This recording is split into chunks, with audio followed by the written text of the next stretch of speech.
வணக்கம் மக்களே, welcome to PYN movie review Tamil. சொந்தத்தில் என்ன மூவியோட ரிவ்யூ பற்றி பார்க்க போகிறோன்னா, இந்த சத்யராஜ், வைஷ்ணவா, என் சிம்மா, சத்யம் ராஜேஷ், உதயபானு, விஜய் டிவி கணேஷ், இந்த மாதிரி பல பேர் நடிப்பில் தெலுங்கு மூவியில் இருக்கிற திருவானந்தா பார்பரிக் மூவியோட ரிவ்யூ தான் ஃப்ரெண்ட்ஸ் பார்க்க போகிறோம்.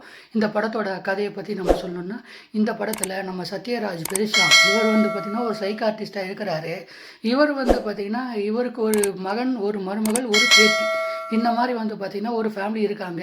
ஆனால் ஒரு கட்டத்தில் இவருக்கு பார்த்திங்கன்னா இப்போ இவருக்கு இருக்கிறதே இவங்க பேத்தி மட்டும்தான் உயிரோடு இருக்காங்க. இவங்கள பார்த்திங்கன்னா ஸ்கூலுக்கு இவங்க பார்த்திங்கன்னா ஸ்கூல் படிக்கிற ஒரு 15-16 வயசு பொண்ணாக இருக்கிறாங்க. டீனேஜ் பொண்ணாக இருக்காங்க. இவங்க பார்த்திங்கன்னா ஸ்கூலுக்கு போயிட்டுருக்காங்க. ஸ்கூலுக்கு போயிட்டு ஒரு நாள் வீட்டுக்கு வருவாங்கன்னு பார்த்தா வீட்டுக்கே வரல. வீட்டுக்கே வராது இவர் பார்த்திங்கன்னா ஒரு வேளை நேரட்டாக புள்ள நேராக பார்த்திங்கன்னா டியூஷன் போயிருக்கோம் அப்படின்ற மாதிரி பார்த்திங்கன்னா டியூஷன் போய் கேட்குறாப்புல. அங்கே பார்த்திங்கன்னா உங்கள் பேத்தி இங்கே வரல சார் அப்படின்ற மாதிரி சொல்லிடுறாங்க. இதனால் பார்த்திங்கன்னா பதறி அடிச்சு போய் தன்னோட போலீஸ் ஸ்டேஷனில் ஒரு கம்ப்ளைண்ட் கொடுக்க போகிறாப்புல. அங்கே பார்த்திங்கன்னா நம்ம விடிவி கணேஷ் பார்த்திங்கன்னா இன்ஸ்பெக்டராக சுற்றிட்டு இருக்காப்புல. அவர் பார்த்திங்கன்னா என் பேத்தியை காணும் சார் நான் கேஸ் கொடுத்தா அதில் எந்த ஒரு ரியாக்ஷனும் காட்டாமல் மினிஸ்டரோட நாயை காணுன்ற விஷயத்தில் பார்த்திங்கன்னா அவர் பார்த்திங்கன்னா பிஸியாக இருக்கிறாப்புல. இதை பார்த்து நம்ம போலீஸ் ஆஃபீஸர் அந்த போலீஸ் ஸ்டேஷனில் போலீஸ் ஆஃபீஸராக இருக்கிற ஒருத்தர் நம்ம சத்யராஜ் சார் வாங்க சார் நான் உங்களுக்கு ஹெல்ப் பண்ணுறேன், அவங்களாம் பிஸியாக இருக்காங்க, நான் உங்கள் பேத்தியை கண்டுபிடிக்க ஹெல்ப் பண்ணுறேன்னு கதையில் முன் வர போக சத்யராஜும் அந்த போலீஸை பார்த்தீங்கன்னா அவங்க சத்யராஜோட பேத்தியை காணுன்ட்டு பார்த்திங்கன்னா களத்தில் இறங்க போக. இதுக்கப்புறம் இந்த கதையில் என்ன தான் இருந்தது, இதில் இருந்தால் இந்த படத்தோட மொத்த கதை. இந்த படத்தில் சத்யராஜ் தாங்க இந்த படத்தோட மெயின் பர்ஃபார்மன்ஸு. அவரோட பர்ஃபார்மன்ஸு, அதுக்கப்புறம் வைஷ்ணவா, என் சிம்மா, அவரோட பர்ஃபார்மன்ஸு, 2 பேரோட பர்ஃபார்மன்ஸு தான் இந்த படத்தை பார்த்திங்கன்னா பேக் ஹோல்டு பண்ணியே இருக்குது அப்படின்னு பார்த்திங்கன்னா நான் சொல்லுவேன். குறிப்பாக இந்த படத்தோட கதை மூவ் ஆன் ஆகட்டும், இதுக்கு தேவையான எல்லா விஷயமே பார்த்திங்கன்னா டைமத்தில் இருக்க தேவையான எல்லா விஷயமே இவங்க இன்க்ளூட் பண்ணியிருந்தாலும் சில இடங்களில் பார்த்தீங்கன்னா இவங்க எப்படி சொல்கிறது, ஒரு சினிமா தன்மையாக எடுத்துகிட்டு போய் பார்த்தீங்கன்னா இந்த படத்தை பார்த்தீங்கன்னா அங்கே இங்கேன்னு பார்த்தீங்கன்னா கொலாப்ஸ் பண்ணிட்டாங்க. அதுதான் இந்த படத்தில் ஒரு பெரிய நெகட்டிவாக முடிஞ்சு போச்சு.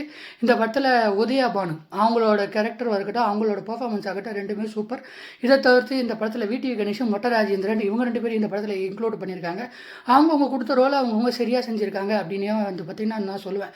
குறிப்பாக இந்த கதையோட ஃபர்ஸ்ட் ஹாஃப் என்னை பொறுத்தவரையில் ஒரு ஓகே, செகண்ட் ஹாஃப் பொறுத்தவரைலாம் சுத்த அட்டு. என்னை பொறுத்தவரையில் இவ்வளோ தான் இந்த படத்தில் இருக்கிற பெரிய நெகட்டிவே.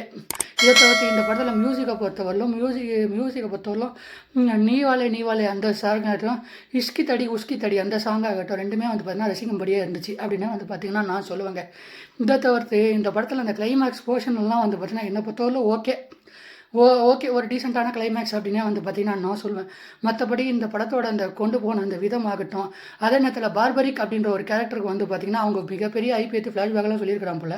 அதெல்லாம் பார்த்திங்கன்னா எதுக்கு ஒரு நார்மலான ஒரு க்ரைம் த்ரில்லர், இன்வெஸ்டிகேட்டிவ் த்ரில்லர் அந்த மாதிரி பார்த்திங்கன்னா கொண்டு போயிருக்கலாம். அதை விட்டு இவங்க தேவையில்லாத சினிமா ஃப்ரீடம் எடுத்து தேவையில்லாத விஷயத்தெல்லாம் இன்க்ளூட் பண்ணதுனால இந்த படம் பார்த்திங்கன்னா அப்படி இப்படின்னு பிசுறு தட்டி என்னை பொறுத்தவரையில் ஒரு எப்படி சொல்கிறது, ஒரு ஓகேவான வாட்சாக தான் இந்த படம் பார்த்தீங்கன்னா அமைஞ்சிருக்கு அப்படின்னே பார்த்திங்கன்னா நான் சொல்லுவேங்க.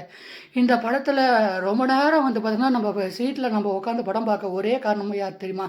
ஒன்று சத்யராஜ், விடிவி கணேஷும், மொட்டை ராஜேந்திரன், அதுக்கப்புறம் வைஷ்ணவா, என் சிம்மா, இவங்க 3 பேர் தான் இந்த படத்தையும் பார்த்தா பேக் ஹோல்ட் பண்ணுறாங்க. நான் ஸ்டார்டிங்லேயே சொன்ன மாதிரி ஓவராலாக இந்த படம் என்னை பொறுத்தவரை ஒரு ரொம்ப ரொம்ப டீசெண்டான வாட்ச் தான் இந்த மூவி. இந்த படத்துக்கு நான் 5க்கு கண்டிப்பாக 3 ஸ்டார் ரேட்டிங் தருவேன். என்னை பொறுத்தவரை ரொம்ப ரொம்ப டீசெண்டான ஒரு வாட்ச் தான். இன்வெஸ்டிகேட்டிவ் த்ரில்லர் இருக்கலாம், பட் இந்த படம் பார்த்தீங்கன்னா ரொம்ப பார்த்தீங்கன்னா சொதப்பிட்டாங்க. ஓவராலாக இந்த ரிவ்யூ பிடிச்சி நம்ம லைக் பண்ணி ஷேர் பண்ணி சப்ஸ்கிரைப் பண்ணி ஃபேஸ் நெக்ஸ்ட் வீடியோ பார்க்கலாம்.